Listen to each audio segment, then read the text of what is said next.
আখেরাতে ঠিকই বুঝে আসবে। এটা কত বড় নিয়ামত এই শেষ জামানায়। এই শেষ জামানায় এই ওয়াজ মাহফিল গুলা আমাদের জন্য কত বড় নিয়ামত, এটা দুনিয়াতে বুঝে না আসলেও আখেরাতে বুঝে আসবে। কিন্তু দুঃখের বিষয় একটাই, কিছু কিছু মানুষ যারা এখানে আসার মতো সাধ্য রাখে, ওয়াজ মাহফিলে এসে বসে ওয়াজ শুনবে, তাদের কোনো সমস্যা নেই, তারপরেও কিছু মানুষ আসে না। এইটা একটা দুঃখের কথা। কারণ এই যে বর্তমান সময় থেকে শুরু করে সার্বিক একটা পরিস্থিতি, সারা বিশ্বে এমন একটা সময় আমরা পার করতেছি মুসলমান, যেই সময়টাতে মুসলমানরা সারা দুনিয়ায় নির্যাতিত, মুসলমানরা সারা দুনিয়ায় অপমানিত, মুসলমানরা সারা দুনিয়ায় লাঞ্ছিত, মুসলমানেরা সারা দুনিয়ায় বঞ্চিত। ঠিক কিনা? আজকে আপনি বাতাসের মধ্যে যদি কান রাখেন, যেখান থেকে চিৎকারের আওয়াজ শোনা যাবে, আপনি খোঁজ নিয়ে দেখবেন ওইটা মুসলমানের চিৎকারের আওয়াজ। আপনি বাতাসের মধ্যে কান রাখেন, যদি কোথাও থেকে কান্নার আওয়াজ আসে তো আপনি শুনতে পারবেন ওইটা মুসলমানের কান্নার আওয়াজ। আপনি বাতাসের মধ্যে কান রাখেন, যদি কোথাও থেকে শুনতে পান নির্যাতন করা হচ্ছে, আপনি খোঁজ নিয়ে দেখেন ওইটা মুসলমানকে নির্যাতন করা হইতেছে। ঠিক কিনা? এই জন্য আমি উদাহরণ দিয়ে আপনাদেরকে মাঝে মাঝে বুঝাই যে আজকে যদি একটা হিন্দুর গায়ে কোথাও, সারা দুনিয়ার যে কোনো জায়গায় একটা হিন্দুর গায়ে আঘাত করা হয়, সারা বিশ্বের মধ্য থেকে ভারত নামক একটা দেশ আছে, ভারত নামক একটা রাষ্ট্র আছে, ইন্ডিয়া নামক একটা রাষ্ট্র আছে, সে চিৎকার দিয়ে উঠবে, সারা দুনিয়াকে গরম করে ফেলবে, সারা দুনিয়ার মিডিয়াকে গরম করে ফেলবে, কেন আমার হিন্দুর গায়ে আঘাত করা হইল। সারা দুনিয়ার টকশো, সারা দুনিয়ার টিভি, সারা দুনিয়ার রেডিও, সারা দুনিয়ার চ্যানেল, সারা দুনিয়ার ফেসবুক, সারা দুনিয়ার ইউটিউব গরম হয়ে যাবে। ঠিক কিনা? তারা বিচার চাইবে, কেন হিন্দুর গায়ে আঘাত করা হইল, আর যারা তাকে আঘাত করেছে বা আঘাত করার কথা বলেছে তাদেরকে বিচারের আওতায় আনতে হবে, আনবে তো এরপরে ওরা ক্ষান্ত হবে। ঠিক কিনা?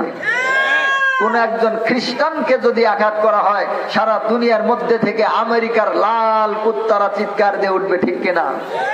সারা দুনিয়ায় কোথাও যদি একটা ইহুদির গায়ে আঘাত করা হয়, সারা দুনিয়ার থেকে ওই জারজ রাষ্ট্র ইসরায়েল থেকে চিৎকার উঠবে, কেন ইহুদির গায়ে আঘাত করা হইল। ঠিক কিনা? কিন্তু মুসলমান, দুঃখের জায়গাটা ওখানেই, যদি কোনো মুসলমানকে আঘাত করা হয়, কোনো একজন না, শত শত মুসলমানকে যদি পাখির মতো গুলি করে হত্যা করা হয়, তবুও সারা দুনিয়া থেকে চিৎকারের কোনো আওয়াজ, বিচার চাওয়ার জন্য কোনো আওয়াজ, শক্ত কোনো আওয়াজ আসে না। এটা আমাদের জন্য, এটা মুসলিম উম্মার জন্য একটা লজ্জার কারণ। ঠিক কিনা?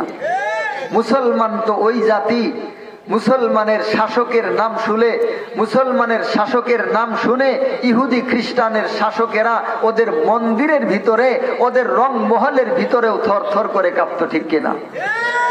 আজকে এই মুসলমান শাসক এক একটা হয়ে গেছে ইহুদি খ্রিস্টানের পা চাটা গোলাম। অসংখ্য মুসলমান রাষ্ট্রের মধ্যে ইহুদি খ্রিস্টানদের ঘাঁটি আছে, অসংখ্য মুসলমানের দেশের মধ্যে ইহুদি খ্রিস্টানদের বিমান ঘাঁটি আছে, নৌ ঘাঁটি আছে। একজন মুসলমান রাষ্ট্রে, একটা মুসলমান রাষ্ট্রে বেঈমানেরা আঘাত করে আরেকটা মুসলমান রাষ্ট্রের আকাশপথ ব্যবহার করে, এর চাইতে বড় লাঞ্ছনার কথা আমাদের আর কি আছে? এই যে আমাদের সোনার বাংলাদেশ, আমাদের মাতৃভূমি বাংলাদেশ, এই বাংলাদেশের মধ্যে এই যে আমরা যারা মুসলমান বসবাস করতেছি, আমরা কি স্বাধীন মতো আল্লাহর দিন পালন করতে পারি? স্বাধীন মতো আল্লাহর দিন আমরা পালন করতে পারতেছি? আমরা কি স্বাধীনভাবে দিনের কথা বলতে পারতেছি না। এখন আপনারা অনেক কিছুই বুঝবেন না, কারণ আপনারা এই ক্ষেত্রে একটা শিশু বাচ্চার মতো, আপনাদের এতটুকু জ্ঞান এখনো হয় নাই। উলামায়ে কেরামরা যেইটুকু বুঝে আপনারা এর কিঞ্চিত মাত্র বুঝেন না। এই জন্য অনেক সময় উলামায়ে কেরামগণ তাদের অন্তরগুলা পুড়ে যায়। উলামায়ে কেরাম, হক্কানি উলামায়ে কেরাম যারা আছেন, তাদের কলিজাগুলা পুড়ে যায়। এই মানুষদেরকে কিভাবে বুঝায়, কোন শব্দে বুঝায়, কিভাবে বুঝাইলে এরা বুঝবে, কিভাবে জানাইলে এরা জানবে? এমন একটা কঠিন পরিস্থিতি আজকে সারা দুনিয়ার মুসলমানদের মধ্যে চলতেছে। আজকে বাংলাদেশও এর বাইরে নয়। আমাদের যুবক ছেলেদেরকে ওরা ইহুদি খ্রিস্টানদের শিক্ষা ব্যবস্থা ঢুকায় দিতেছে, দিয়ে তাদেরকে ধ্বংস করার জন্য যা করা দরকার তাই তারা করে ফেলতেছে। ওদের সন্তানদের লেখাপড়া কত উন্নত, আমাদের সন্তানদের লেখাপড়া তেমন উন্নত হয় না। আমাদের ওরা লেখাপড়া করে এক একজন বিজ্ঞানী হচ্ছে, লেখাপড়া করে এক একজন ইঞ্জিনিয়ার হচ্ছে, ওরা লেখাপড়া করে এক একজন হেলিকপ্টার আবিষ্কার করছে, ওরা লেখাপড়া করে এরোপ্লেন আবিষ্কার করতেছে, ওরা লেখাপড়া করে রকেট আবিষ্কার করতেছে, এটম বোম আবিষ্কার করতেছে। আর মুসলমানদের মাথার উপর ধরে আছে, মুসলমানের বাচ্চা নড়বি তো আমরা তোদের মাথার উপর ছেড়ে দিব। কিন্তু আমরা মুসলমানরা কি করতে পারতেছি? সারা দুনিয়ার মুসলমানরা, যেই সৌদি আরব আমাদের মূল প্রাণকেন্দ্র, ঠিক কিনা, সেই সৌদি আরবের যেগুলা বসে আছে চেয়ারে, এই সবগুলা এক একটা নিমুখ হারাম। এই সৌদি আরবের চেয়ারের মধ্যে যে বসে আছে যে কয়টা, এই সবগুলা বর্তমান সময়ের এক একটা নিমুখ হারাম। ওই কুয়েত বলেন, কাতার বলেন, এই রকম মুসলমানের যতগুলা দেশ বলেন, অধিকাংশ দেশের মধ্যে যেগুলা বসে আছে এগুলা এক একটা খাড়াস, এক একটা নিমুখ হারাম, এক একটা নাফরমান। এরা এক একটা পুতুল। ওই লাল চামড়ার কুত্তারা যেভাবে বলে, এই পুতুলেরা ওইভাবেই তাদের দেশের মধ্যে আইন করে। আজকে আমরা এখনো এই গোলামির শৃঙ্খল থেকে বের হতে পারি নাই।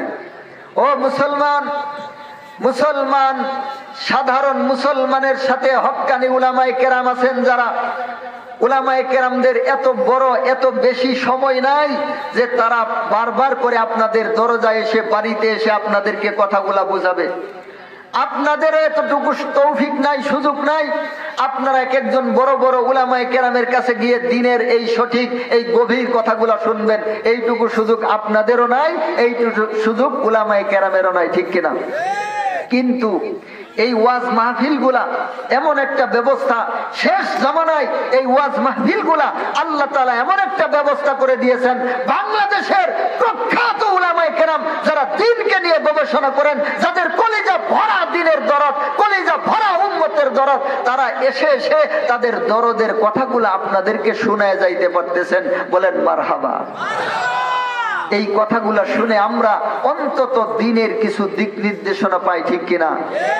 আজকে থেকে যদি এই ওয়াজগুলা বন্ধ হয়ে যায়, ও মুসলমান ভালো করে শুনে রাখেন, কান খুলে শুনে রাখো, আজকে যদি এই ওয়াজগুলা বন্ধ হয়ে যায়, বাংলাদেশের ইসলামের চেহারা কিছুদিনের মধ্যেই পরিবর্তন হয়ে যাবে। কারণ এই সাধারণ মানুষরা কিছু বুঝে না। ওদের 1 কেজি চাল, 1 কেজি তেল, 2 কেজি ডাল, 3 কেজি আলু দিলে ইমান পর্যন্ত বিক্রি করে ফেলে, ঠিক কিনা? কিছু টাকা, কিছু পয়সা, কিছু গরু, কিছু বাছুর, কিছু ছাগল, এগুলা দিয়ে দিয়ে মুসলমানের কাছ থেকে একদল মানুষ ইমান কেড়ে নিতে চায়। 1 কেজি চাল, 2 কেজি ডাল, 1 কেজি তেল, 3 কেজি আলু, এগুলা দিয়ে মুসলমানের কাছ থেকে ওরা ইমানকে কেড়ে নিতে চায়। কি নিতে চায়? ইমানকে কেড়ে নিতে চায়। কারণ ওদের সবচাইতে বড় শত্রু হচ্ছে মুসলমান। ওদের সবচাইতে বড় শত্রু মুসলমান। কেন? কারণটা কি? মুসলমানরা ওদের সবচাইতে বড় শত্রু কেন? ও মুসলমান, মুসলমানরা ওদের সবচাইতে বড় শত্রু এই জন্য, মুসলমান এমন একটা জাতি, মুসলমান এমন একটা জাতি যারা একমাত্র মহান মালিক ছাড়া কারো সামনে তাদের মাথাকে নত করতে জানে না, নত করতে শিখে নাই, নত করতে পারে না, ঠিক কিনা? আর মুসলমানদের এই অনুপ্রেরণার যে গাইড, যে অনুপ্রেরণার সূত্র, যে অনুপ্রেরণার মূল গ্রন্থ, সেটা হচ্ছে আল কুরআনুল কারীম। বলেন সুবহানাল্লাহ। কারণ কুরআনুল কারীমের মধ্যে মহান মালিক বলে দিয়েছেন, ওয়ালিল্লাহিল আসমাউল হুসনা। আল্লাহ সুবহানাহু ওয়া তাআলার সুন্দর সুন্দর নাম রয়েছে। আল্লাহ তাআলার এই নামগুলা আল্লাহর বান্দারা কখনো ভুলে যায় না। বিপদের মধ্যে পড়ুক, সুখে থাকুক, শান্তিতে থাকুক, আর মহা বিপদের মধ্যে থাকুক, মুসলমানরা মহান মালিকের নামকে ভুলে যায় না, ঠিক কিনা? ও মুসলমান, তাকিয়ে দেখো হযরত বেলালের দিকে। নিচে মরুভূমির গরম বালু, যেই বালুর মধ্যে দাঁড়িয়ে থাকলে পাটা পুড়ে যাবে, উপরে বড় পাথর চাপা দিয়ে বেলালকে যখন আঘাত করা হইতো, হযরত বেলালের মুখ থেকে দুনিয়ার কোন রাজা বাদশার নাম বের হয় নাই, আব্বা আম্মার নাম বের হয় নাই, কার নাম বের হয়েছে? নাম বের হয়েছে একমাত্র আল্লাহর। এই জন্য কাফেরের বাচ্চারা জানে, দুনিয়ার সবাই যদি বেঈমান হয়, দুনিয়ার সব ধর্মের মানুষ বেঈমান হইতে পারে, কিন্তু মুসলমান এমন একটা জাতি রে, মুসলমানেরা কখনো বেঈমান হয় না। ও মুসলমান ভাইয়েরা আমার, এই যে আসমান, এই জমিন, সব কিছু হচ্ছে আল্লাহ। এটা কারা বিশ্বাস করে? মুসলমানেরা এই বিশ্বাসটা রাখে, ঠিক কিনা? আর মুসলমানরা জানে আল্লাহর কোরআনটা এমন একটা কিতাব, যেই কিতাবের মধ্যে আল্লাহ তাআলা আদ্য প্রান্ত সবকিছু দিয়ে দিয়েছেন, কমপ্লিট কোড অফ লাইফ। এটা হচ্ছে জীবনের সম্পূর্ণ একটা গাইডলাইন। কোরআনের মধ্যে আপনার জীবনের যে কোনো পরিস্থিতির, যে কোনো বিষয় সম্পর্কে আল্লাহর কোরআনের দিকে দৃষ্টি দিলে, কোরআন আপনাকে জীবনের সমস্ত সমাধানগুলা হয়তো ডাইরেক্ট নয়তো ইনডাইরেক্ট বুঝায় দিবে। বলেন সুবহানাল্লাহ। এই জন্য কাফের বেঈমানেরা জানে দুনিয়ার অন্যান্য যারা আছে তারা মাথা নত করতে পারে, কিন্তু ঈমানদার মুসলমানেরা মাথা নত করবে না। কারণ ওদের মাথা নত না করার সবচাইতে বড় কারণ হচ্ছে ওদের কোরআন, ঠিক কিনা মুসলমান? ও মুসলমান ভাইয়েরা আমার, আপনারা হয়তো জানেন এই ভারতীয় মহাদেশ প্রায় 700 বছর পর্যন্ত মুসলমানদের শাসনে ছিল। কত বছর? আরেকটু জোরে বলেন, আরেকটু জোরে বলেন, একটু জবান খুলে কথা বলেন। কয় বছর? প্রায় 700 বছর পর্যন্ত মুসলমানেরা এই ভারতবর্ষকে শাসন করেছে। 700 বছর শাসনের শেষের দিকে ইস্ট ইন্ডিয়া কোম্পানি এই ভারতীয় উপমহাদেশের মধ্যে এসে তারা আস্তে আস্তে মুসলমানদের সাথে ব্যবসা শুরু করেছিল। ব্যবসা করতে করতে করতে করতে মুসলমানদের একদল নাফরমান শাসক ছিল, যারা আস্তে আস্তে নাফরমান হয়ে গেছিল, নিমুখ হারাম হয়ে গেছিল, ক্ষমতার জন্য পাগল হয়ে গেছিল, আল্লাহকে ভুলে গিয়েছিল, কোরআনকে ছেড়ে দিয়েছিল। এই ধরনের একদল নাফরমানকে ওই আমেরিকার লাল কুত্তারা পেয়েছিল, ব্রিটেনের লাল কুত্তারা পেয়েছিল। পেয়ে তাদের দেশ থেকে সুন্দরী মেয়েদেরকে বাংলাদেশের মধ্যে, ভারতের মধ্যে আনিয়া সুন্দরী মেয়েদেরকে এদের রেহেমের মধ্যে ঢুকাইয়া দিয়া, এদের হেরেমের মধ্যে সুন্দরী মেয়েদেরকে দিয়া এদের চরিত্রগুলা নষ্ট করে দিয়েছে। ওদেরকে বিভিন্ন ভাবে উপঢৌকন দিয়ে, টাকা পয়সা দিয়ে ম্যানেজ করেছে। করার পর সাধারণ মানুষের উপর কব্জা করেছে। করিয়া 700 বছরের ইসলামী শাসনকে তারা ধ্বংস করে দিয়ে 200 বছর পর্যন্ত মুসলমানদেরকে গোলাম বানায়া রেখেছিল। বলেন নাউজুবিল্লাহ। ও মুসলমান ভাইরা আমার, এই 200 বছরে ইহুদি খ্রিস্টানেরা আমাদের বড় ক্ষতি করে গেছে গো। 200 বছরে ওই লাল কুত্তার বাচ্চারা আমাদেরকে গুড়ার মধ্যে আঘাত করে গেছে, আমাদের ইসলামের গুড়ার মধ্যে আঘাত করে গেছে। ওরা বিভিন্ন ভাবে আমাদেরকে ধ্বংস করার চেষ্টা করেছে। ও মুসলমান, ওই আমেরিকা থেকে, ব্রিটেন থেকে লাল কুত্তা ভারতের জমিনে আসিয়া, ওরা ভারতের জমিনে আসিয়া আমাদের কোরআন গুলাকে, একজন এমন ব্যক্তিও কিছু ছিল যারা কোরআন গুলাকে দোকান থেকে কিনে কিনে পুড়ে ফেলতো। কি করত? নাউজুবিল্লাহ বললেন না? আরেকটু জোরে বলেন। দোকান থেকে কোরআন কিনতো আর কোরআন গুলাকে পুড়ে ফেলতো। এইভাবে করতে করতে অনেকগুলা কোরআন যখন পুরানো হয়ে গেছে, তো দোকানদার একদিন জিজ্ঞাসা করে, ভাই এত কোরআন দিয়ে তুমি কি করো? তুমি কি কোনো মসজিদ মাদ্রাসায় দান করো নাকি? তো বেচারা তো বলতে চায় না, কিন্তু দোকানদার যখন শক্ত করে ধরছে, তুমি যদি এই কথাটা আমাকে না বলো তো আমি তোমার কাছে কোরআন বিক্রি করব না। তো এবার ওই নাফরমান জবাব দিতেছে, দোকানদার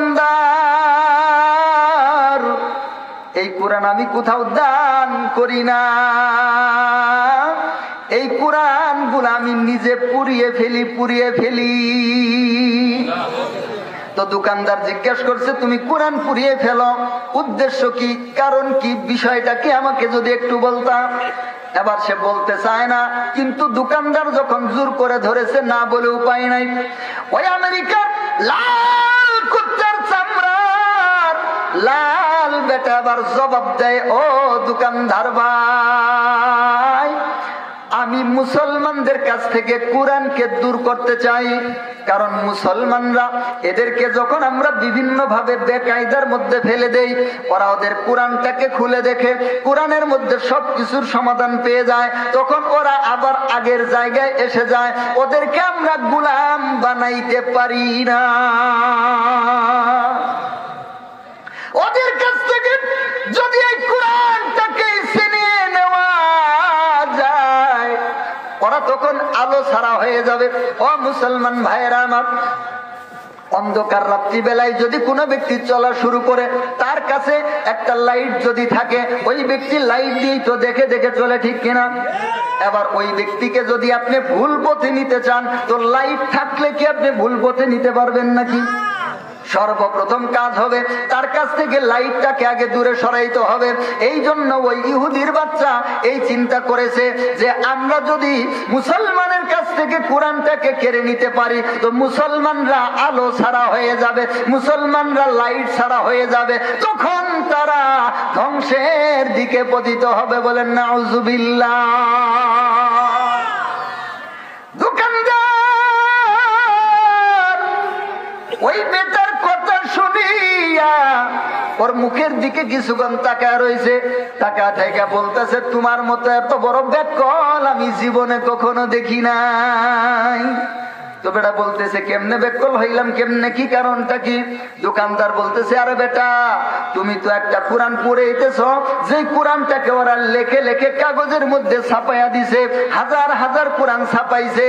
ও আমেরিকার লোক, মনোযোগ দিয়ে শোনো রে, মুসলমানদের কাছে দুই ধরনের কোরআন আছে, একটা হচ্ছে কাগজের কোরআন, আর একটা হচ্ছে চলতি ফিরতি কোরআন। বলেন সুবহানাল্লাহ। বুঝতে পারছেন? একটা হচ্ছে কাগজে লেখা কোরআন, আরেকটা কি কোরআন? চলতি ফিরতি কোরআন। যেই কোরআন চলাফেরা করে কারা কারা?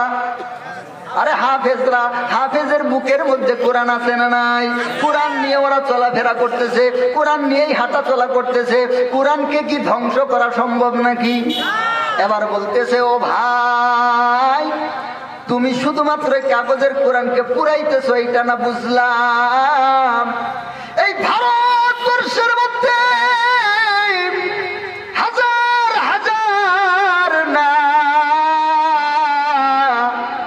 লক্ষ লক্ষ মুসলমানদের সন্তান আছে গো, যারা সিনার মধ্যে এই 30 পারা কোরআন নিয়ে হাঁটা চলা করতেছে। তুমি এদের কাছ থেকে কোরআন পুড়ে কখনো কোরআনকে ধ্বংস করতে পারবা না। এবার ওই ব্যক্তির বড় সাধ যাচ্ছে, এইটা আবার কেমন কথা? এত বড় একটা কিতাব কিভাবে বুকের মধ্যে ধারণ করতে পারে? এইটা কি সহজ কোনো বিষয় নাকি? ওর মাথার মধ্যে ধরে না। তো আবার দোকানদারকে বলতেছে, দোকানদার ভাই, আমি একটু এই ধরনের মানুষকে দেখতে চাই যার অন্তরের মধ্যে কোরআন আছে। তো এবার দোকানদার বলতেছে, বেশি দূরে যাওয়া লাগবে না, ওই দিল্লির বিভিন্ন জায়গার মধ্যে তুমি গিয়ে দেখো, ছোট ছোট কিছু মাদ্রাসা আছে। ও মুসলমান ভাইরা আমার, এই 200 বছরে ওরা দিল্লির, ওরা সারা ভারতবর্ষের অসংখ্য মাদ্রাসা গুলাকে ধ্বংস করে দিয়েছিল। বলেন নাউজুবিল্লাহ। অসংখ্য মাদ্রাসা ধ্বংস করে দিয়েছে। কিছু মাদ্রাসা এখনো কোন কোনোভাবে টিকে আছে। দোকানদার বলছে যদি তুমি চাও, যদি তুমি দেখতে চাও তো ওই রকম একটা ছোট মাদ্রাসার মধ্যে গিয়া হাফেজ সাহেবকে বলবা, ও আমার হাফেজ সাহেব, কোন এরকম আপনার কাছে কে আছে, কাকে আপনি চিনেন, যার অন্তরের মধ্যে নাকি এত বড় কোরআনটা ভরা আছে, আমাকে একটু দেখায় দেন, আমাকে একটু শোনায় দেন। তো বেটা আস্তে আস্তে মাদ্রাসার মধ্যে গেছে, গিয়ে ওই জায়গায় হাফেজ সাহেবের কাছে যখন আরজি করে, হাফেজ সাহেব এরকম কে আছে, কাকে আপনি চিনেন, যার কলিজার মধ্যে নাকি কোরআন ভরা আছে? তো হাফেজ সাহেব বলছে আপনি বসেন। ছোট্ট একটা ছাত্রকে হাফেজ সাহেব ডাক দিছে, হাফেজ ছাত্রকে ডাক দিছে, দেওয়ার পরে বলতেছে এই যে ছাত্রটা, এই যে ছেলেটাকে তুমি দেখতেছ, এর অন্তরের মধ্যে পুরা কোরআনটা ভরা আছে। এবার বলতেছে হুজুর আমার পরিপূর্ণ বিশ্বাসে আসতেছে না, আপনি যদি প্র্যাকটিক্যালে দেখায় দিতেন। তখন হুজুরে বলছে ও বাবা তুমি পড়া শুরু করো। তো ছেলে পড়া শুরু করছে, আউযু বিল্লাহি মিনাশ শাইতানির রাজিম,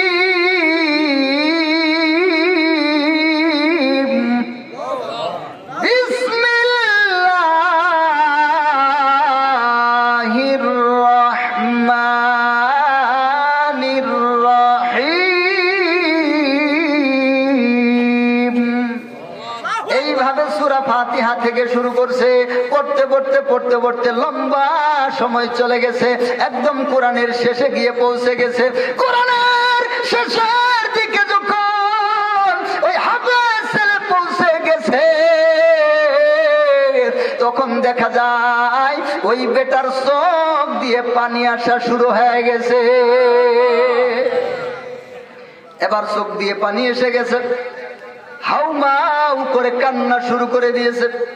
এতদিন আমি কি করলাম, অসংখ্য টাকা পয়সা শুধুমাত্র ফুরাইয়া দিলাম। এইরকম মানুষ যদি দুনিয়ার হায়াতে জীবিত থাকে, তো দুনিয়া থেকে সমস্ত কোরআনকে যদি পুড়িয়ে ফেলা হয়, তো কোরআন কি দুনিয়া থেকে শেষ হয়ে যাবে নাকি? তো এবার তার অন্তরের মধ্যে হেদায়েত এসে গেছে, মনোযোগ দিয়ে আল্লাহর কোরআন শুনেছে, আল্লাহ তাআলা হেদায়েতের ফয়সালা করে দিয়েছেন, অন্তরের মধ্যে হেদায়েতের নূর পয়দা হয়ে গেছে। এবার চোখ দিয়ে পানি এসে গেছে। এবার হাফেজ সাহেবের হাতে হাত রাখিয়া হাফেজ সাহেবের কাছে ক্ষমা চাইয়া বলতেছে, হাফেজ সাহেব, যেই জিনিসকে আমি ধ্বংস করার জন্য চেষ্টা করেছি, আমি ভুলের মধ্যে ছিলাম, এই জিনিসকে কঠিন কালে ধ্বংস করা সম্ভব না, ঠিক কিনা? এবার হাফেজ সাহেব বলতেছে, ও হাফেজ সাহেব, এবার ওই ব্যক্তি বলতেছে, হাফেজ সাহেব আপনি আমাকে মুসলমান বানায়া দেন, আপনি আমাকে পবিত্র করে দেন, আপনাদের ধর্মে আমাকে নিয়ে নেন। আমি ইসলামের যতটুকু ক্ষতি করার চেষ্টা করেছি, এখন থেকে আমি ইসলামের জন্য কাজ করা শুরু করব, বলেন আলহামদুলিল্লাহ। এবার সে তার নিজের দেশে চিঠি লেখে, তার মায়ের কাছে চিঠি লেখে, ও মা, তোমার সন্তান যেই ধর্মকে ধ্বংস করার জন্য ভারতের জমিনে এসেছিল, মা, ওই ধর্মই তোমার সন্তানের কুফরিকে ধ্বংস করে দিয়েছে। ও মুসলমান ভাইয়েরা আমার, এইভাবে মুসলমানদেরকে তারা কুণ্ঠিত করার, মুসলমানদেরকে দাবানোর চেষ্টা করেছে। আস্তে আস্তে আস্তে আস্তে তারা ভারতীয় উপমহাদেশের ক্ষমতাকে দখল করে নিয়েছিল। মুসলমান ভাইয়েরা আমার, তারা যে আমাদের ক্ষতি করতে পারে না এই বিষয়টা তা না, ওরা ছিল বড় ধূর্ত, ওরা বড় চালাক, ওরা ছলে বলে কৌশলে বিভিন্ন ভাবে কাজ করেছে। যেখানে শক্তির দরকার শক্তি, যেখানে কৌশলের দরকার কৌশল, এইভাবে ওরা আমাদেরকে ধ্বংস করেছে। এরপর ওরা আমাদের এই মুসলমানদেরকে যখন দেখছে এদেরকে আর কোনোভাবেই ধ্বংস করা সম্ভব না। ও মুসলমান, বাংলায় একটা কথা আছে, কাটা দিয়ে কাটা তুলতে হয়, আছে না নাই? কাটা দিয়ে কাটা তুলতে হয়। এবার তারা ফন্দি করলো, মুসলমানকে এইভাবে ধ্বংস করা সম্ভব না, তো কাটা দিয়ে কাটা তুলতে হবে। মুসলমানদের মধ্যে কিছু মানুষ আছে জাহেল। কি আছে? সব মুসলমান কি একরকম নাকি? সবার বুঝ বিচার কি একরকম নাকি? সব আলেমই কি একরকম নাকি? কিছু আলেম আছে আসলেই আলেম, আবার কিছু আলেম আছে ও আলেম সুরতের জালেম, ঠিক কিনা? কিছু আলেম আছে ও লেখাপড়া করা আলেম, আবার কিছু আছে ও সুরতে আলেম। কিসে আলেম? পেটের ভিতরে কিছু নাই, শুধুমাত্র খুলুস। শুধুমাত্র কি? খুলুস। ওদের ভিতরে দিন ধর্মের তেমন বুঝ নাই। আবার এদের ভিতরে কিছু আছে শুধু আবেগী। কি আছে? শুধু আবেগ, বিবেকও নাই, কুরআন হাদিসের জ্ঞানও নাই, আবেগের উপর চলে। এই ধরনের মানুষকে ওরা বাছাই করা শুরু করলো। বাছাই করতে করতে করতে করতে গোলাম আহমদ কাদিয়ানী নামক একজন ব্যক্তিকে পাইলো। কাকে পাইলো? একটু জোরে বলেন, আরেকটু জোরে বলেন। আরে ঘুমায় গেলেন নাকি? কাকে পাইলো? গোলাম আহমদ কাদিয়ানীকে পাইলো। এই গোলাম আহমদ কাদিয়ানী নিজেকে দাবি করছে আমি আল্লাহর ওলি হয়ে গেছি, কিছুদিন পর দাবি করে আমি মুজাদ্দেদ হয়ে গেছি, কিছুদিন পর দাবি করে আমি নবী হয়ে গেছি। বলেন নাউজুবিল্লাহ। মুসলমান মনোযোগ দিয়ে বুঝো, ওরা আবার সুযোগ পায় গেল। এই গোলাম আহমদ কাদিয়ানীর পিছনে তারা টাকা পয়সা ব্যয় করা শুরু করলো। গোলাম আহমদ কাদিয়ানীকে বিভিন্ন জায়গায় সভা সেমিনার করার সুযোগ দিয়ে দিল। গোলাম আহমদ কাদিয়ানীকে রাষ্ট্রীয়ভাবে প্রোটেকশন দেওয়া শুরু করলো। গোলাম আহমদ কাদিয়ানীকে তারা বিভিন্ন ভাবে তার প্রচারকে বাড়ায় দেওয়া শুরু করলো। গোলাম আহমদ কাদিয়ানী আবার আলাদা একটা ধর্ম বানায় ফেললো, যেই ধর্মের নাম দিল আহমদিয়া মুসলিম জামাত। কি নাম? আহমদিয়া মুসলিম জামাত। বাংলাদেশে এই গোলাম আহমদ কাদিয়ানীর একদল কাদিয়ানীরা আছে না নাই? ও মুসলমান ভাইয়েরা আমার, এদেরকে পাইলো। এর মাধ্যমে মুসলমানদের মধ্যে একটা বিভেদ শুরু হয়ে গেল। একদল মৌলবী, একদল টুন্ডা মৌলবী। ওই যে বলছিলাম খুলুস মৌলবী। খুলুস কি মৌলবী? খুলুস মৌলবী। খুলুস বুঝেন তো? যেমন বাদাম আছে না, বাদাম একটা হচ্ছে বাদামের কয়টা অংশ? একটু জোরে বলেন। একটা হচ্ছে বাইরের খুলুস, আর একটা হচ্ছে ভিতরের ওই যে গুটি, যেটা আসলে মূল বাদাম। তো আবার কিছু কিছু মৌলবী আছে ভিতরে গুটি নাই, শুধু খুলুস। আছে না নাই? কিছুদিন পর্যন্ত মাদ্রাসায় ঠক ঠক ঠক ঠক করছে, আল্লাহ জানে কি পড়ছে। এবার আলিফটা শুদ্ধ করে বলতে তার অবস্থা খারাপ হয়ে যায়। নিজের নামাজটা পর্যন্ত শুদ্ধ করে পড়তে পারে না। নামের শুরুতে লেখে মাওলানা, মুফতি, অমুক তমুক। ওর নাম পড়তেই 1.5 মিনিট সময় লাগে। আছে না না? মুসলমান ভাইরা আমার, এবার গোলাম আহমদ কাদিয়ানীর পিছনে টাকা খেয়ে একদল খুলুস মৌলবী গোলাম আহমদ কাদিয়ানীর পিছনে চলে গেল। তারা এবার গোলাম আহমদ কাদিয়ানীর পিছনে ফতোয়া দেওয়া শুরু করলো যে গোলাম আহমদ কাদিয়ানী পরিপূর্ণ নবী না, কিন্তু গোলাম আহমদ কাদিয়ানী হচ্ছে ছায়া নবী, জিল্লি নবী, উম্মতি নবী। বলেন নাউজুবিল্লাহ। ও মুসলমান ভাইরা আমার, এবার মুসলমানের মধ্যে একটা ভাগ শুরু হয়ে গেল। এবার মুসলমানের মধ্যে একটা দ্বিমত শুরু হয়ে গেল। একদল আলেম উলামা গোলাম আহমদ কাদিয়ানীকে কাফের ফতোয়া দিল। কি ফতোয়া দিল? আর একটু জোরে বলেন। এর পিছনের মানুষদের সমস্যা কি? একটু হাত জাগানছে দেখি। মাশাআল্লাহ, সব তো যেটাই আছে। কথা কয় না কেন?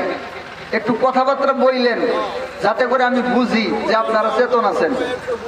তো গোলাম আহমদ কাদিয়ানীকে নিয়ে হক্কানি উলামায়ে কেরাম যারা ছিলেন, আল্লাহর দ্বীনের সৈনিক যারা দুনিয়ার হায়াতে জীবিত, ওরা আল্লাহর কোরআন নবীজির হাদিস দিয়ে গোলাম আহমদ কাদিয়ানীকে কাফের ফতোয়া দিয়ে দিল।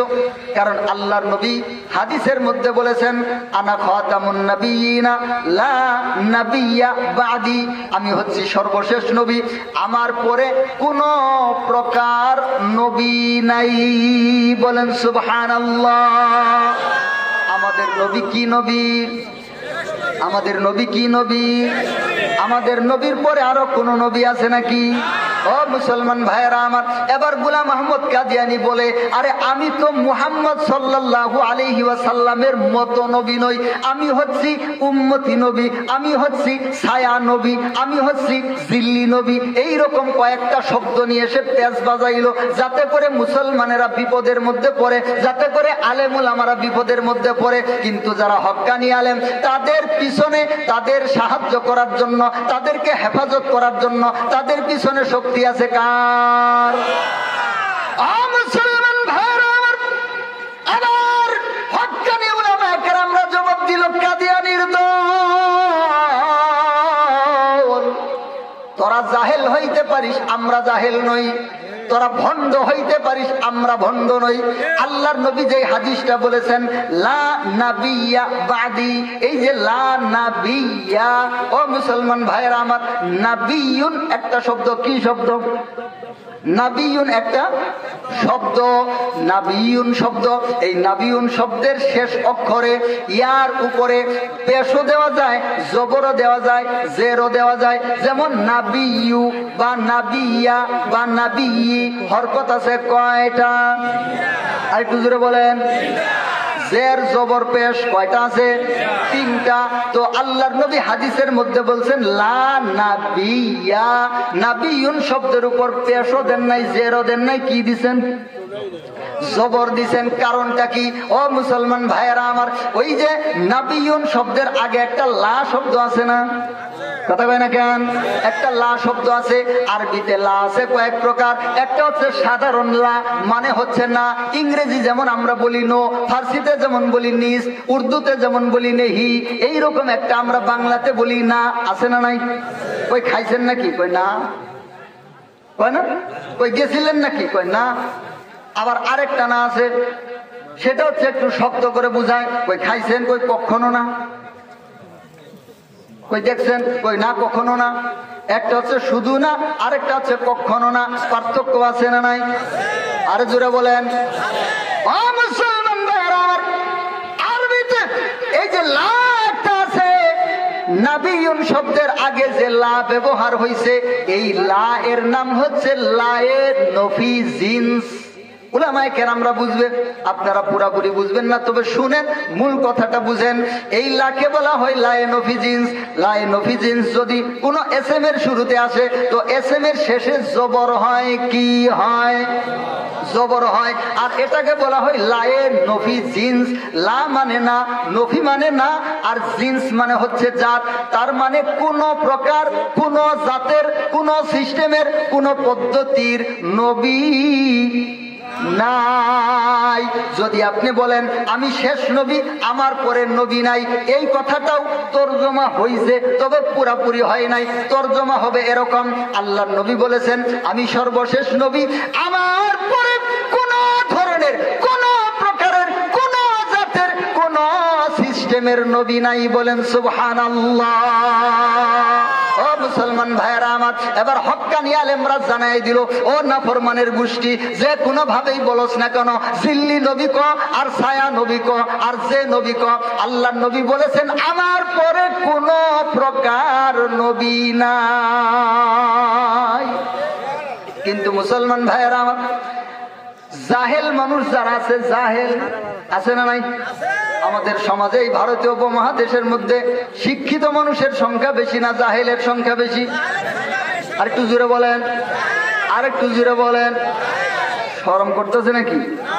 জাহেল মানে বুঝেন, আর জাহেল মানে বুঝেন, জাহেল মানে মূর্খ। জাহেল মানে, একটু জোরে বলেন, জাহেল মানে না, এর তো কথা কয় না। আমার সাথে বলেন একটু, জাহেল মানে মূর্খ। মূর্খ, মূর্খ। তো মূর্খের সংখ্যা বেশি না আলেমের সংখ্যা বেশি? মূর্খের সংখ্যা বেশি। এর মধ্যে আবার একদল মানুষ আছে জেনারেল শিক্ষিত। কি শিক্ষিত? জেনারেল শিক্ষিত। জেনারেল শিক্ষিতরাও আলেমের দৃষ্টিতে মূর্খ।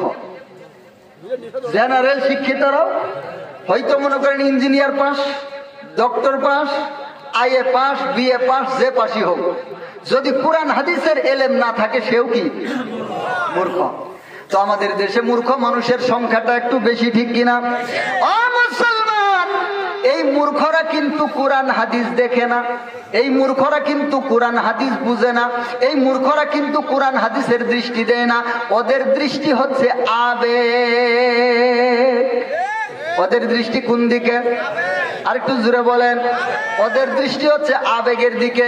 যেমন কোন একজন মুসলমানকে আপনি দেখলেন লাল একটা মুরগ বাড়ি থেকে ধরে নিয়ে গিয়ে বট গাছের নিচে জবাই করে, আছে না নাই? লাল মুরগ, ডেক, লাকড়ি, মশলা সবকিছু নিয়ে পারদুয়ারি যায়, সবকিছু নিয়ে দরগায় যায়, সবকিছু নিয়ে বড় বড় বট গাছের নিচে যায়। এবার বট গাছের নিচে গিয়ে মুরগি একটা জবাই করতেছে। আপনি একটু ডাক দিয়ে বলেন, চাচা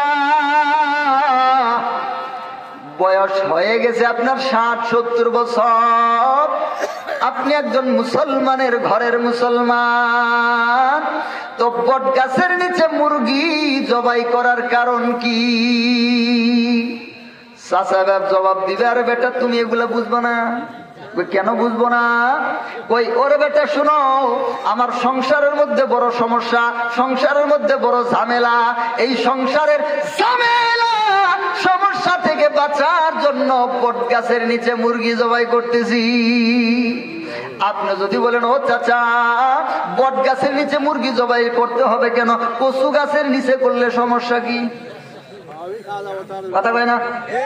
আরে বট গাছের নিচে মুরগি জবাই করবা তো করবা, সমস্যা নাই, তোমার কথাই ধরলাম। তো কচু গাছের নিচে জবাই করলে সমস্যা কি? এবার চাচা বলবে, তুমি এইটা বুঝবা না, এই বট গাছের বয়স কত জানো নাকি? এই বট গাছের বয়স হয়েছে 500 বছর। আমি আমার দাদার কাছে শুনছি, দাদা নাকি হ্যার দাদার কাছে শুনছে, হ্যার দাদার কাছে শুনছে, এই গাছ নাকি বহু অঙ্কের বহু অঙ্কের বহু অঙ্কের।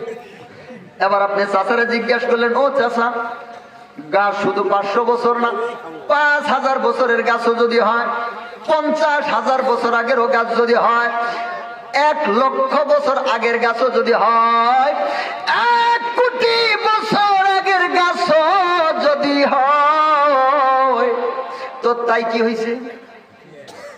তো সমস্যাটা কি হয়েছে? 1000 বছরই ধরলাম, 1000 বছর আগের গাছও যদি হয়, তো তাই কি হইল? এবার চাচা বলবে, ও বেটা এটাই তো তুমি বুঝলা না, এটাই হচ্ছে প্রেমের খেলা। কি খেলা আছে না নাই? এটাই হচ্ছে ওদের কাছে আসল খেলা। কিসের খেলা? নূরের খেলা, নূরের মেলা, নূরেতেই সাধন বউজান, মুর্শিদ তোমার কোন নূরেতে খাবার কি রে জানো মৌয়ান। আছে না নাই? ও মুসলমান ভাইরা আমার, এবার বলবে এটাই হচ্ছে আসল খেলা, তুমি বুঝবা না। গাছের বয়স যখন বেশি হয়ে গেছে, এই গাছের মধ্যে একটা ক্ষমতা আছে, গাছের মধ্যে একটা পাওয়ার আছে, গাছের মধ্যে একটা শক্তি আছে। এই গাছটা আবার একটা শক্তিওয়ালা গাছ হয়ে গেছে। এই গাছের নিচে মুরগি জবাই করলে এই গাছ আমার সংসারের সমস্যা দূর করে দিবে। বলেন নাউজুবিল্লাহ। ও মুসলমান ভাইয়ের আমার, একদল মুসলমান আমাদের দেশে এরকম আছে না নাই? আচ্ছা বলেন তো, এরা কি শিক্ষিত মুসলমান না জাহেল মুসলমান? এরা কি বিবেকে করে না আবেগে করে? ও মুসলমান, এদের যদি বিবেক থাকতো তো এই সমস্ত কোন কাজ করতো নাকি? আল্লাহর নবী সাল্লাল্লাহু আলাইহি ওয়াসাল্লাম জানায় দিলেন, কিয়ামত পর্যন্ত সমস্ত ইমানদারকে জানায় দিলেন, আমার ইমানদার, ইযা সাআলতা ফাসআলিল্লাহ ওয়া ইযা ইসতাআনতা ফাসতাইন বিল্লাহ। যখন কিছু চাও তো মালিকের কাছে চাও, যখন সাহায্য চাও তো মালিকের কাছে চাও। বলেন সুবহানাল্লাহ। ও মুসলমান ভাইয়েরা আমার, আল্লাহ তাআলা কোরআনের মধ্যে কার কাছে চাইতে বলছেন? ইয়াকা না'বুদু ওয়া ইয়াকা নাস্তাঈন। আছে না নাই? আমরা আপনারই ইবাদত করি, আপনার কাছেই। আবার বলেন, আবার বলেন, আমরা আপনারই ইবাদত করি, আপনার কাছেই সাহায্য চাই। ও মুসলমান ভাইয়েরা আমার, আরেকটা কথা মনে পড়লো, বলবো নাকি? ওই যে আমাদের দেশে একদল মানুষ আছে, মনে করেন শক্তি দিয়ে যদি কোনো কাজ করা লাগে তাহলে ওরা বলে ইয়া আলী। শুনছেন কখনো? শক্তির কোনো কাজ যদি করা লাগে, মনে করেন একটা গাছ কাটবো, গাছ, এটার একটু ফালাইতে হবে বা টানতে হবে বা ঠেলতে হবে, তখন বলে ইয়া আলী বলে, কি বলে না? ও মুসলমান ভাইয়ারা আমার, এই যে ইয়া আলী বলে যে ঠেলাটা দিল বা টানটা দিল, এবার আপনি যদি বলেন ভাই আল্লাহর নাম বাদ দিয়ে তুমি ইয়া আলী বললা, কারণটা কি? সে বলবে হযরত আলী হচ্ছে বড় শক্তিওয়ালা, হযরত আলীকে ডাক দিলে সে আমার এই আমার কাজটা সহজ হয়ে যাবে, আছে না নাই? কিছু কিছু মানুষ এরকম বলে, ওই হযরত আলীর এক শের শক্তি আছিল, ওই যে শেরে আলী কয় না, শেরে আলী, বুঝেন বুঝেন কথাটা হঠাৎ মনে পড়ে গেল। এবং এটা কিন্তু আমাদের সমাজে প্রত্যেক অনেকগুলা মানুষের বিশ্বাস, ঠিক কিনা? হযরত আলীর নাম কেমনে বলে? শেরে আলী বলে না, শেরে আলী। এই শেরে আলী মানেটা কি? যারা মূর্খ এরা মনে করে শের মানে ওই যে এক শের আছে না, শের। আগে তো শের ছিল আশির মাপ, এখন হয়েছে কি কেজি। আগে একটা গুল পাথর ছিল না, মুরব্বীরা দেখছেন না, গুল একটা পাথর, ওইটার নাম ছিল শের। এখন চার কোনা আলা হয়েছে, এটার নাম হয়েছে কি কেজি। ওইটা ছিল 80, এটা হয়েছে কি 100। ওটা ছিল 800, এটা হয়েছে 1000, ঠিক কিনা? এখন এরা মনে করে শেরে আলী তার মানে হযরত আলীর এক শের শক্তি। নাউজুবিল্লাহি মিন যালিক। হযরত আলীর সম্পর্কে আরেকটা কাহিনী আছে। আচ্ছা আপনারা বলেন তো, উটের যে কুজ আছে না, উটের পিঠনে এই কুজ, উটের যে একটা উপরে ই আছে, এটা কি? উটের পিঠে যে একটা কুজ আছে, এটা কেন? এটা কেন আল্লাহ বানাইছে ওইভাবে? কেউ বলতে পারেন না? অনেকে বলতে পারে, কিন্তু এখন কব না। এই যে মুরব্বী কইছে বেরোইছে, এইরকম অনেকে এই কথাটা বলে। এইটা কাহিনী কি জানেন? বলবো নাকি? আচ্ছা, কাহিনীটা হচ্ছে হযরত আলী যাচ্ছেন ঘোড়ার পিঠে করে। তো ঘোড়ার পিঠে করে যাইতেছেন, এক বুড়ি মহিলা দুধ নিয়ে যাইতেছে। কি নিয়ে যাইতেছে? দুধ। হযরত আলীর আগে সুবহানাল্লাহ আলহামদুলিল্লাহ করেন না, কিন্তু আগে আমি ঘটনা শেষ করি, তারপরে কি বলা লাগবে ওইটা আমি নিজেই বলে দেবো, সমস্যা নাই। তো নিয়ে যাইতেছে, এক মহিলা দুধ নিয়ে যায়, হযরত আলীর পা লেগে দুধটা মাটিতে পড়ে গেছে। তো এখন বুড়ি মহিলা ডাক দিছে, হ্যাঁ আলী দাঁড়াও, আমার এই যে দুধ যেটা তুমি ফালাই দিলা, এটা জরিমানা দাও। অন্য কোনো দুধ আমি নিব না, আমার যে দুধ ফালাইছো সেটাই দিতে হবে আমাকে। দেন হযরত আলী বললেন বিপদে বিপদে পড়ে ঘোড়া থেকে নেমে মাটিটাকে ধরে একটা চিপ দিছেন, যতটুকু পরিমাণ দুধ ছিল অতটুকু পরিমাণই তার পাত্রের মধ্যে হয়ে গেছে। আগে কিন্তু সুবহানাল্লাহ কইতে না করছে। তো যতটুকু ছিল অতটুকু হয়ে গেছে। তো এখন হযরত আলী রে মাটি কয়, আলী আমার যে চাপ তুমি দিছো, তুমি আমার ভিতরে যখন আসবা তোমারে আমি এরকম চাপ দিব। কিছু বললেন না কিন্তু, আগে তোমারও এরকম চাপ দিব। তখন হযরত আলী নাকি ইন্তেকালের আগে মানুষদেরকে বলছেন যে শোনো, আমারে তোমরা মাটিতে দাফন করবা না, কারণ এই মাটিতে দাফন করলে মাটি কিন্তু আমারে চাপ মারবো। এই ঘটনা ঘটছে। তো কি করবা, আমি যদি মারা যাই আমারে উটের পিঠে তুলে দিবা। তো তারপরে নাকি হযরত আলীকে উটের পিঠে তুলে দিছে, আর ওইটাই হযরত আলীর মাজার হয়ে গেছে। বলেন নাউজুবিল্লাহ। আবার বলেন নাউজুবিল্লাহ। আর একটু জোরে বলেন নাউজুবিল্লাহ। এইরকম কথা বিশ্বাস করলে ঈমান নিয়ে টানাটানি বাঁচবো। কিন্তু আমাদের দেশের একদল মানুষের বিশ্বাস এরকম আছে না নাই? এগুলা হচ্ছে ভুয়া, জাল, নষ্ট, ভ্রষ্ট, অশ্লীল কথা। এগুলাকে বিশ্বাস করা যাবে? এইরকম অনেক কথা আমাদের সমাজে আছে, অনেক প্রথা আমাদের সমাজে আছে। বিয়েটারে তো আপনারা কিয়ামত বানায় ফেলছেন। এখানে শুরু থেকে শেষ পর্যন্ত শতকরা 85% কাজ বেদাত, শিরক, বেদাত, শিরক, কুফর, এইরকম কাজও আছে। এখন আমি ওইদিকে হইতে যাইতে পারবো না, এজন্য একটু সংক্ষেপ করে বলি, আমার সামনের মূল কথাটা রয়ে গেছে। তো হযরত আলীর শানে এরা বলে শেরে আলী, মানে হযরত আলীর এক শের শক্তি। এই জন্য হযরত আলীকে ওরা ডাকে। আসলে শেরে আলী মানে কি? এই শের, শের, ওটা হচ্ছে শের, সিন আইন র, শের। শেরুন শব্দের অর্থ হচ্ছে বাঘ বা সিংহ। শেরুন শব্দের অর্থ কি? সিংহ, সিংহ। হযরত আলী রাদিয়াল্লাহু তাআলা আনহু এক যুদ্ধে কাফেরদের যে দুর্গ ছিল না আগেরকার যুগে, বিভিন্ন বংশ মিলে, যে আমরা ঘির দিছি না একটা কথা কয় না, এই ঘির দেওয়া হয়েছে না, ওরা বিভিন্ন গোষ্ঠী গোষ্ঠী গোষ্ঠী আলাদা বসবাস করত। ওই গোষ্ঠী যে এলাকায় থাকতো, কিছু আবাদি জমি সহ চতুর্পাশ দিয়ে মোটা করে ওয়াল করে ঘির দিত, দিয়ে 2-3টা গেট রাখতো মাত্র, যাতে করে অন্যদের সাথে সমস্যা হইলে তারা যেন এই ভিতরে এসে দরজা বন্ধ করে দিয়ে ভিতরে থাকবো, মারামারি করা লাগবে না, অন্যরা আক্রমণ করলেও এইরকম ভাবে থাকতো। তো ওই দুর্গ, কাফেরদের দুর্গের যে দরজা আছে, ওই দরজা দিয়ে হযরত আলী রাদিয়াল্লাহু তাআলা আনহু ঢাল বানায় যুদ্ধ করছিলেন। তো আল্লাহর নবী সাল্লাল্লাহু আলাইহি ওয়াসাল্লাম হযরত আলী রাদিয়াল্লাহু তাআলা আনহুকে শেরে খোদা বা আল্লাহ তাআলার সিংহ, আল্লাহর সিংহ আসাদুল্লাহ, কি নাম? আসাদুল্লাহ। আসাদুন মানে যে সিংহ, এটাকে বলা হয় শের, মানে সিংহ। তো শেরে আলে মানে কি? এই শের, এই কেজি শের, এই শের মানে কি? সিংহ। শের মানে, তাহলে শেরে আলী মানে কি? সিংহ আলী। কি আলী? আর কি জোরে বলেন? সিংহ আলী। কিন্তু আমাদের দেশের বিশ্বাস কি? এই শেরে আলী মানে এই আলী। এই জন্য এরা কোন শক্তির কাজ করতে হইলে শক্তির জন্য হযরত আলীর নাম নিয়ে ডাক দেয়। এইরকম কেউ যদি আল্লাহর নাম বাদ দিয়ে অন্য কারো, সেটা হোক আলীর নাম, সেটা হোক অন্য কারো নাম, যদি হযরত আলীর নাম বা অন্য কোন সাহাবীর বা যে কারো নাম হোক, আল্লাহর নাম বাদ দিয়ে অন্য কারোর জন্য শক্তি পাওয়ার জন্য এইভাবে ডাক দিলে তার ঈমানটা ভেঙে যাবে। কি হয়ে যাবে? কি হয়ে যাবে?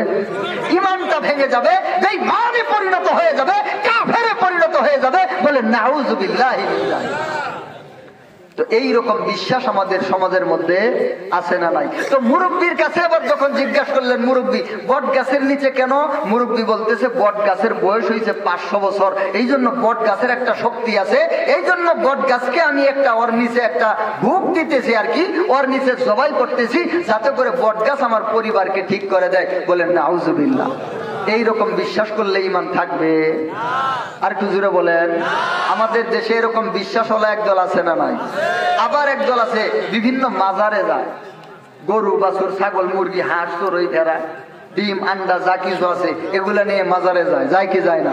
গিয়ে ওখানে বাবার কাছে যায়, দিবি কি ন দিবি ক ফিরি ন যাইউম, খাজা বাবা দরবার কোন ফিরি ন যাইউম, মাথা বাড়ি ভালাইউম, দিবি কি ন দিবি ক ফিরি ন যাইউম। বলেন নাউযুবিল্লাহ। কি বলে? কই দিবি কি না দিবি ক ফিরি যাবো না, প্রয়োজনে মাথা ফাড়ায় ফেলবো। তার মানে বাবার দরবারের সাথে মাথা ঘষা ঘষা মাথারে মারতে মারতে মাথায় ফাড়ায় ফেলবো, তারপরও না দিলে যাবে। আচ্ছা, বাবার কি দেওয়ার ক্ষমতা আছে? আরে বাবা তো খালি নেয়, গরু বাছুর হাঁস মুরগি ডিম যা আছে সব নেয়, ঠিক কিনা? বাবা কি দিতে পারে কিছু? দেওয়ার ক্ষমতা আছে। তবে মুসলমান সাবধান, আমরা কিন্তু হক্কানি পীরের বিরুদ্ধে নই। আল্লাহর ওলি যারা, হক্কানি পীর যারা, তাদের মাধ্যমে আমাদের এই ভারতীয় উপমহাদেশে ইসলামের অনেক উপকার হয়েছে কি হয় নাই? অসংখ্য মুসলমান হয়েছে তাদের হাতে। তারা ছিলেন এই ভারতীয় উপমহাদেশে ইসলামের জন্য পথিকৃৎ, তাদের রক্তের বিনিময়ে ভারতীয় উপমহাদেশে আল্লাহর দ্বীন প্রতিষ্ঠিত হয়েছে। বলেন সুবহানাল্লাহ। কিন্তু এই হক্কানি পীরদের নাম ব্যবহার করে একদল ভণ্ড, একদল নাফরমান, একদল নশ্বরা, তারা হক্কানি পীরদের নাম ব্যবহার করে, হক্কানি সিলসিলার নাম ব্যবহার করে তারা মানুষদেরকে জাহান্নামের দিকে নিয়ে যাইতেছে, ঠিক কিনা? এই জন্য মুসলমান জানা বুঝা শোনার দরকার আছে না নাই? তো বলতেছিলাম, ওই যে বট গাছের নিচে গিয়ে মুরগি জবাই করলো, এটা কি দলিলে করছে না দলিল ছাড়া করছে? এর কোন দলিল আছে? আসমানের নিচে জমিনের উপরে কোন মায়ের বেটা কোন কিতাবে দেখাইতে পারবে যে বট গাছের বয়স 1000 বছর হইলে বট গাছের মধ্যে আল্লাহর কোন শক্তি এসে যায়? এইরকম কোন বিশ্বাস ইসলামে আছে? ও মুসলমান, হাজরে আসওয়াদ আছে না, আসওয়াদ পাথর, হযরত উমর রাদিয়াল্লাহু তাআলা আনহু যখন খলিফা হইলেন, ওই হাজরে আসওয়াদে যখন চুমা দিতে গেলেন, হযরত উমর রাদিয়াল্লাহু তাআলা আনহু বলেছিলেন, ও পাথর, আমি জানি তুমি শুধুমাত্র একটা পাথর, তোমার কোনো কিছু করার শক্তি নাই, আমি আমার নবীকে দেখেছি তোমাকে চুমা দিতে, তাই আমি তোমাকে চুমা দেই। বলেন সুবহানাল্লাহ। এটা হচ্ছে মুসলমানের আকীদা। কার আকীদা? মুসলমানের আকীদা। আর মুশরিকদের একদল আকীদা আছে, ওরা কবরের মধ্যে মাজারের মধ্যে গিয়ে কয়, তুমি আমার দুই নয় রাইয়া, তুমি আমার দুই নয়নের তাইয়া রাইয়া। আছে না নাই? তুমি যদি করো দয়া কি করিব মক্কায় যাইয়া। নাউজুবিল্লাহ কন্যা। হাই রে মক্কা সামনে দিল ধরার দয়াল বাইয়া বাইয়া, তুমি আমার দুই নয়নের তাইয়া রাইয়া। আছে না নাই? একটু চিন্তা করে বলেন তো কি বলে? তুমি যদি করো দয়া কি করিব মক্কায় যায়। হাই রে মক্কা সামনে দিল ধরা। নাউজুবিল্লাহ। মক্কায় যাদের টাকা আছে পয়সা আছে, মক্কায় হজ করতে যাওয়া কি ফরজ না নফল? আর একটু জোরে বলেন। যদি কেউ ফরজ বিধানকে অস্বীকার করে বা ফরজের বিপরীতে বলে, তার ইমান আছে না গেছে? অর্ধেক গেছে না পুরাই গেছে? মুসলমান আছে না বেঈমান হইছে? বউ থাকলে আছে না গেছে? এরপরে বউয়ের সাথে থাকলে সন্তানগুলা কি হবে? ও মুসলমান, আবেগের নাম ইসলাম, ইসলাম হলো দলিলের নাম। কিসের নাম? আর একটু জুড়ে বলেন। শেষ জামানায় যে দাজ্জাল আসবে, কে আসবে? দাজ্জাল। এই দাজ্জাল মানুষকে বিভিন্ন প্রকার এই রকম অলৌকিক বিষয় দেখাবে। আপনি দাজ্জালকে মানবেন না, দাজ্জাল আপনাকে বলবে, শোন আমি তোর দাদারে দেখাই দেব, তোর দাদার বাতেরে দেখাই দেব। সে যদি আমাকে বলে যে আমি আল্লাহ, তুই কি মানবি না? তখন এই সাধারণ মানুষ যারা আছে এরা বলবে ঠিক আছে দেখান। তো ওর দাদার কবরে যাবে, গিয়ে ওর দাদাকে বলবে এই কবর থেকে উঠ। ওর দাদা উঠে বলবে যে হ্যাঁ এ আল্লাহ তুই মান। ওর দাদা যখন সাক্ষী দিবে বা দাদারে উঠাই দিবে, তখন এই জাহেল মানুষ যারা আছে এরা তো বলবে হাই রে হাই, এর চাইতে বড় শক্তি আর কার আছে? ঠিক কিনা? এটাই তো হচ্ছে মূল। তখন এরা দাজ্জালের অনুসারী হয়ে যাবে, বলে নাউজুবিল্লাহ। কিন্তু যার ঈমান আছে, যার জ্ঞান আছে, কোরআন সুন্নাহর সঠিক আকীদা যার জানা আছে, ওরে কি ঘোরানো সম্ভব? ওরে কি ফিরানো সম্ভব? এই যে দীর্ঘ 15টা বছরে আল্লামা মামুনুল হক সাহেবকে নিয়ে ষড়যন্ত্র কি কম হয়েছে? আমাদের পিতৃ বক্তা একজন রফিকুল ইসলাম মাদানী সাহেব, ষড়যন্ত্র কম হয়েছে? কিন্তু মাথা টলাইতে পারছিল? পারে নাই। যাদের কাছে আল্লাহর দ্বীনের জ্ঞান আছে ওরা শয়তানের সামনে মাথা নত করে না। মুসলমান ভাইয়েরা আমার, বলতেছিলাম ইসলাম কোন আবেগের ধর্ম, ইসলাম হচ্ছে দলিলের ধর্ম। কিসের ধর্ম? দলিলের ধর্ম। ইসলাম হচ্ছে যুক্তির ধর্ম, ইসলাম হচ্ছে জ্ঞানের ধর্ম, ইসলাম হচ্ছে দলিলের ধর্ম, ইসলাম হচ্ছে বুঝার ধর্ম। ইসলামের সবকিছু সুন্দর দলিল এবং যুক্তি অনুযায়ী সাজানো। এখানে ভণ্ডামি আর নষ্টামি করার সুযোগ নাই। এই জন্য মুসলমান ভাইয়েরা আমার, আল্লাহর নবী সাল্লাল্লাহু আলাইহি ওয়াসাল্লাম যখন মক্কাতে কাফেরদেরকে আল্লাহর দ্বীনের দাওয়াত দেওয়া শুরু করলেন, আল্লাহর পরিচয় দেওয়া শুরু করলেন, আল্লাহ তাআলা বলতে লাগলেন ইয়া আইয়ুহান নাস কুলু লা ইলাহা ইল্লাল্লাহ। আল্লাহর নবী যখন মক্কার কাফেরদের সামনে পরিচয় দিলেন, ইয়া আইয়ুহান নাস, ও দুনিয়ার মানুষেরা, কুলু, তোমরা বলো, লা ইলাহা ইল্লাল্লাহ, একমাত্র আল্লাহ ছাড়া আর কোনো মাবুদ নাই, তুফলিহুন, তোমরা কামিয়াব হয়ে যাবে। তো কাফেরেরা আল্লাহর নবীর এই কথাকে মানে। কাফেরেরা এসে একদিন নবী সাল্লাল্লাহু আলাইহি ওয়াসাল্লামের কাছে কয়, ও মুহাম্মদ, আমরা তো অনেক কিছুরই বংশ জানি। এরা কেমন ছিলেন জানেন? ওদের যে ঘোড়া আছে না, ঘোড়া, এই ঘোড়ারও বংশ ওদের মুখস্থ ছিল। এই ঘোড়ার বাপকে, ওই ঘোড়ার বাপকে, ওই ঘোড়ার বাপকে, এইভাবে ঘোড়ার বংশ কি রাখতো? মুখস্থ রাখতো। কিসের বংশ? আরে কথা কন না কেন? আলোচনার খুব বেশি সময় থাকবে না, আমি এই কথা শেষ করতেছি। আমি যে আলোচনাটা শুরু করছিলাম আর একটু আগে হইলে আমার আলোচনাটা শেষ করা যাইতো। যে একটা ইতিহাস, এটা বুঝার অনেক কিছু ছিল এখানে, কিন্তু ওইদিকে আর যাইতে পারতেছি না। আপনাদের রাত অনেকটা হয়ে গেছে, ঘুমেরও দরকার। কিছু কিছু মানুষ জিমাইতেছে, 2-4টা মানুষ আবার চলেও যাইতেছে। লম্বা সময় আর যাবো না, অল্প দিয়ে শেষ করবো ইনশাআল্লাহ। তো আল্লাহর নবী সাল্লাল্লাহু আলাইহি ওয়াসাল্লামের কাছে কাফেরেরা আসছে। কারা আসছে? কথা বলেন, আর একটু জোরে বলেন, আর একটু জোরে বলেন। কাফেরেরা আসছে, এসে কয়, মুহাম্মদ, এই যে তুমি যে আল্লাহর কথা বলো না, এই আল্লাহর বংশ কি? নাউজুবিল্লাহ কয় না? আর একটু জোরে বলেন। ওরা ঘোড়ার বংশ মুখস্থ রাখতো। কিসের বংশ? ঘোড়ার বংশ মুখস্থ রাখতো। এই জন্যই নাফরমানেরা এসে আমাদের কলিজার টুকরা নবীর কাছে কয়, ও মুহাম্মদ, তুমি যে আল্লাহর কথা বলো, এই আল্লাহর বংশ কি? নাউযুবিল্লাহি মিন যালিক। তো আল্লাহ সুবহানাহু ওয়া তাআলা আমাদের কলিজার টুকরা নবীর সামনে তখন জানায় দিলেন, কুল হুয়াল্লাহু আহাদ। আমার নবী মক্কার কাফেরদেরকে আপনি জানায় দেন, কুল হুয়াল্লাহু আহাদ। ও আমার নবী, আপনি কাফেরদেরকে জানায়া দেন, একমাত্র কেবলমাত্র শুধুমাত্র আমার মালিক, আমার প্রভু এক ও দ্বিতীয়, তার কোনো শরীক নাই। কুল, আমার নবী বলে দেন, হুয়াল্লাহু আহাদ, ওই আল্লাহ তাআলা এক ও দ্বিতীয়, তার কোনো শরীক নাই, তার মানে কোনো প্রকার বংশ নাই। আল্লাহ তাআলা আরো পরিচয় দিয়ে দিলেন, কুল হুয়াল্লাহু আহাদ আল্লাহুস সামাদ। ও মক্কার কাফেরেরা, তোমরা আমার আল্লাহর বংশ পরিচয় জানতে চাও, তোমরা আমার আল্লাহ সম্পর্কে জানতে চাও, ভালো করে শুনিয়া রাখো রে কাফেরের দল। আমার মালিক এমন মালিক, আমার মালিক হচ্ছে সমাদ। সমাদ শব্দের অর্থ হচ্ছে অমুখাপেক্ষী, যিনি কারো কাছে মুখাপেক্ষী না। বলেন সুবহানাল্লাহ। ও মুসলমান ভাইরা আমার, আমরা যদি দুনিয়াতে কিছু করতে যাই তো কিছুর দরকার পড়ে। এই যে একটা কথা আপনাদের কাছে পৌঁছানোর জন্য মাইকের দরকার, তো অনেকগুলা মানুষের মধ্যে কথা পৌঁছানোর জন্য আমরা মাইকের মুখাপেক্ষী, ঠিক কিনা?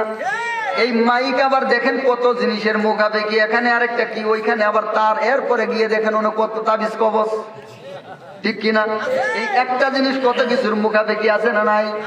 এই যে একটা জিনিস অনেক কিছুর মুখাপেক্ষী, একটা জিনিস করতে হইলে অনেক কিছু করতে হয়। মনে করেন আপনি একটা পুতুল বানাবেন, পুতুল কি বানাবেন?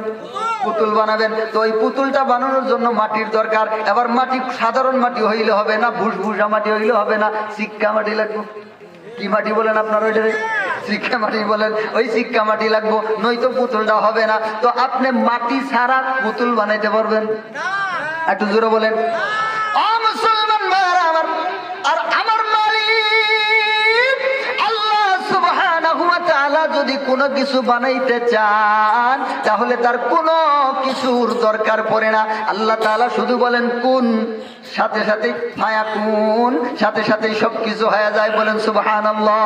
আল্লাহ তাআলা কাফেরদেরকে জানায় দিলেন আল্লাহুস সামাদ। এরপরে আল্লাহ তাআলা জানায় দিলেন লাম ইয়ালিদ ওয়া লাম ইউলাদ। ও মক্কার কাফেরেরা শোনো, আমার আল্লাহ তাআলা লাম ইয়ালিদ, তিনি কাউকে জন্ম দেন নাই, তার মানে তার কোনো স্ত্রীর দরকার নাই এবং তার কোনো সন্তান নাই। ওয়ালাম ইউলাদ, এবং তিনি কারো কাছ থেকে জন্ম নেন নাই, তার মানে তার কোনো পিতা মাতা দাদা দাদি নাই, ঠিক কিনা? ও মুসলমান ভাইরা আমার, আল্লাহ তাআলা জানায় দিলেন ওয়ালাম ইয়াকুল্লাহু কুফুয়ান আহাদ, এবং আমার আল্লাহ এমন আল্লাহ, কেউ তার সমকক্ষ নাই, কেউ তার সঙ্গী নাই, কেউ তার উপদেষ্টা নাই, কেউ তার পদের কাছে নাই, কেউ তার সঙ্গে তার সাথী হিসেবে কাউকে দরকার পড়ে না। ও মুসলমান ভাইরা আমার, এক দ্বিতীয় আল্লাহ, তার সমকক্ষ কেউ নাই, ইনি হচ্ছেন আমার আল্লাহ। কিন্তু আজকে একদল মানুষ আল্লাহর সাথে শরীক করে, শিরক করে আছে না নাই? ও মুসলমান ভাইয়ের আমার, আল্লাহর সাথে মানুষ তিন প্রকার শিরক করে। কয় প্রকার? তিন প্রকার শিরক করে। শিরক ফিল জাত, শিরক ফিল সিফাত, শিরক ফিল ইবাদত। শিরক ফিল জাত কাকে বলে, সিফাত কাকে বলে, ইবাদত কাকে বলে? এই বিষয়টা অনেক গুরুত্বপূর্ণ একটা বিষয়।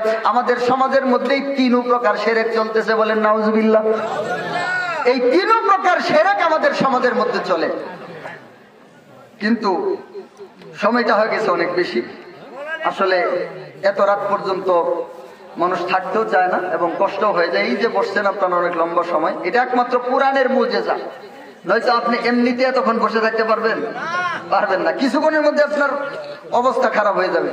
কিন্তু আল্লাহ সুবহানাহু ওয়া তাআলার কোরআনের মুজিজা, এখন পর্যন্ত এই শেষ জামানায় পর্যন্ত মানুষেরা কোরআনের মধুর কথায় এখনো চাতক পাখির মতো এত রাত পর্যন্ত বসে থাকে, ঠিক কিনা? আল্লাহ আল্লাহ বলে সুবহানাল্লাহ।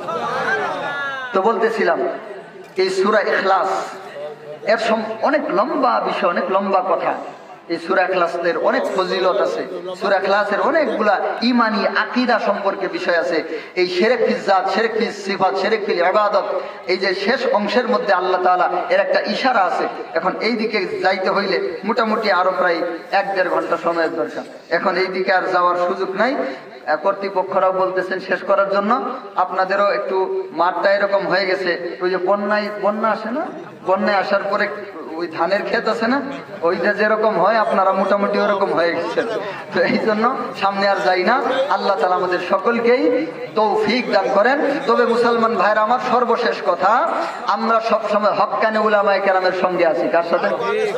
আরেকটু জোরে বলেন, আরেকটু জোরে বলেন। আমাদের দেশে নেক সুরতে বদ সুরতে বিভিন্ন ধরনের শয়তান আছে। একদল শয়তান আছে, ওদের মাথার মধ্যে টুপিও আছে, গায়ের মধ্যে পাঞ্জাবিও আছে, মুখের মধ্যে দাড়িও আছে। ওরা উলামায়ে কেরামের সমালোচনা করে, আছে না নাই? ওরা হক্কানি উলামায়ে কেরামের সমালোচনা করে, আছে না নাই? ওরা হক্কানি উলামায়ে কেরামকে থেকে জাতিকে দূরে রাখতে চায়, আছে না নাই? এগুলা হচ্ছে মুখোশধারী শয়তান। কি শয়তান? ও মুসলমান, বুঝিয়া রাখো, এই বাংলাদেশ থেকে যদি উলামায়ে কেরামরা মাত্র 2 মাসের জন্য চুপ হয়ে যায়, কয় মাস? মাত্র 2 মাসের জন্য যদি হক্কানি উলামায়ে কেরামরা বলে 2 মাস আমরা একটা শব্দও করব না, 2 মাস পরে তোমাদের চেহারা আর ইসলামের চেহারা থাকবো না। এই মুসলমানরা উলামায়ে কেরামরা হচ্ছেন দ্বীনের খুঁটি, উলামায়ে কেরামরা হচ্ছেন দ্বীনের পুলিশ, উলামায়ে কেরামরা হচ্ছেন দ্বীনের রক্ষক। যেমন যদি আপনার এলাকায় চোর ঢুকে, কি ঢুকে? কথা বলেন। যদি উলামায়ে কেরাম, যদি চোর ঢুকে, তাহলে এই এলাকা পাহারা দেয় কারা? পুলিশেরা পাহারা দেয়, ঠিক কিনা? তো এইরকম ভাবে উলামায়ে কেরামরা হচ্ছেন দ্বীনের পুলিশ। এইখানে কাদিয়ানি বলেন, তারপরে শিয়া বলেন, তারপরে আরো বিভিন্ন প্রকার যে ভণ্ড যারা আছে, মানুষদেরকে কুফরির দিকে টেনে নিয়ে যায়, উলামায়ে কেরামরা তাদের মোকাবেলা করতেছেন। মুসলমান, দুঃখের বিষয়, মাদারগঞ্জ চিনেন? মাদারগঞ্জ, এই মাদারগঞ্জে এই যে মাত্র 4-5 বছর আগে যেই মসজিদ গুলাতে 5 ওয়াক্ত নামাজ হইতো, জুমার নামাজ যে মসজিদ গুলাতে হইতো, ওই মসজিদ গুলা একদম তালাবদ্ধ হয়ে গেছে। নামাজ তো দূরের কথা, আজান পর্যন্ত হয় না। গ্রামের পর গ্রাম মানুষ খ্রিস্টান হয়ে গেছে। ওই এলাকায় উলামায়ে কেরামের সংখ্যা খুব কম। আমার একজন বন্ধু আছেন ওই এলাকায়, আমি ওর ওই পাশে, মাদারগঞ্জের ওই পাশে সুখনগরী, ওখানে একটা মাহফিলে গেছিলাম। আমার বন্ধু এসে অনেক কান্নাকাটি করেছিলেন যে ভাই এখানে খুব খারাপ অবস্থা, এইখানে উলামায়ে কেরাম নাই, এই জন্য ওই জায়গার মধ্যে খ্রিস্টানেরা অসংখ্য মানুষকে খ্রিস্টান বানিয়ে ফেলেছে। টাকা দিয়ে, পয়সা দিয়ে তাদেরকে বিভিন্ন ভাবে বোঝাইছে। ওদেরকে বলছে এটা খ্রিস্টান ধর্ম না, এটা হচ্ছে ঈসাই ধর্ম। কি ধর্ম? আবার বলছে ঈসাই তরিকা। কি তরিকা? ঈসাই তরিকা। এরকম বলে মানুষদেরকে খ্রিস্টান বানিয়ে ফেলেছে। অনেকগুলা মসজিদে এখন তালাবদ্ধ, অনেকগুলা মসজিদে 1 ওয়াক্ত নামাজও হয় না। বলেন নাউজুবিল্লাহ। তো এই বিষয়গুলাতে উলামায়ে কেরাম আলহামদুলিল্লাহ কাজ করতেছেন। আশা করা যায় এক সময় ইনশাআল্লাহ আমরা আমাদের ইমানদার ভাইদেরকে আবারও আমাদের দ্বীনের দিকে ফিরিয়ে আনতে পারবো। তো এই জন্য হক্কানি উলামায়ে কেরামের সঙ্গ ছাড়া যাবে না। আবার হক্কানি পীর মাশায়েখ যারা আছে, আমরাও তাদের সাথে আছি। হক্কানি পীর মাশায়েখের সঙ্গে আমরা অবশ্যই থাকবো ইনশাআল্লাহ, তবে ভণ্ডদের সাথে না। আল্লাহ তাআলা আমাদের সকলকেই হক্কানি দ্বীনের সাথে সিরাতে মুস্তাকিমের উপর কবুল করেন। আসসালামু আলাইকুম ওয়া রাহমাতুল্লাহি ওয়া বারাকাতুহু।